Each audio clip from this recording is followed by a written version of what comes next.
EP ที่3วิธีการถอนเงิน M-Pay Market สำหรับวิธีการถอนเงินนะทุกคนเนาะให้ทุกคนเข้าไปที่โต๊ะถอนเงินแล้วก็คลิกเข้าไปโต๊ะ MT File นะทุกคนเนาะแล้วก็มันจะเด้งเข้ามาสู่หน้าต่างประมาณนี้แล้วก็ข้อมูลใส่นะทุกคนเนาะก็ข้อมูลใส่ก็คือเราจะเลือกถอนตัวใดคลิกเข้าไปตัวที่1ตัวที่2ก็คือเลือกจำนวนเงินที่ว่าเราอยากจะถอนออกนะทุกคนเนาะกรณีที่เขาอยากจะถอน55แล้วก็เลือกเป็นเงินกีบเนาะทุกคนเนาะแล้วก็เลื่อนลงมาแล้วก็คำอธิบายนี่บ่จำเป็นต้องใส่ก็ได้เด้อแล้วก็เลื่อนขึ้นไปอ่านเบิ่งข้อมูลเนาะทุกคนเนาะ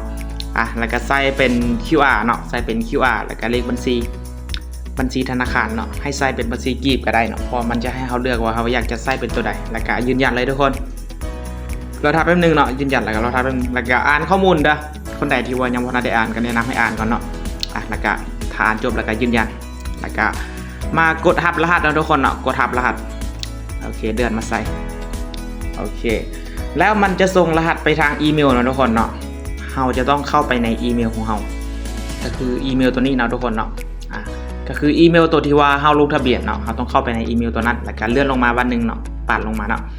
แล้วมันจะเห็นข้อความส่งเข้ามาเราก็เลื่อนเข้ามามันจะเห็นตัวเลขอยู่นี่เนาะเราก็มาเข้าล็อกเอาแล้วก็มาวางใส่นะทุกคนเนาะง่ายๆเนาะวิธีการถอนเงินแล้วก็กดยืนยันนะทุกคนเนาะลืมบอกนะว่าตัวนี้มันมีเวลาเด้อทุกคนต้องเฮ็ดให้ไวๆเนาะขั้นตอนนี้เนาะเพราะมันมีเวลาใน1นาทีเนาะเราต้องไปเอารหัสให้ทันถ้าบ่ทันก็คือต้องกดทับใหม่เนาะถ้าเวลามันบ่ทันคิดรอทับแป๊บนึงโอเคถือว่าเป็นการถอนสำเร็จเรียบร้อยเนาะทุกคนเนาะมีแต่รอท่าให้ทางระบบเพิ่นอนุมัติให้เนาะทุกคนเนาะก็คือตัวนี้ทางระบบจะตรวจสอบเบิ่งว่าบัญชีธนาคารอีหยังตรงเบิดระบ่เนาะทุกคนเนาะเวลาที่เราลงทะเบียนเนาะเวลาที่เราลงทะเบียนนี่บัญชีธนาคารกับบัญชีเทศนี่เราต้องใส่คือกันนะทุกคนเนาะชื่อของมันเนาะแนะนำให้ใส่เป็นภาษาอังกฤษแล้วก็สำหรับคลิปวิธีการถอนก็มีประมาณนี้เนาะทุกคนเนาะเดี๋ยวเจอกัน EP ที่3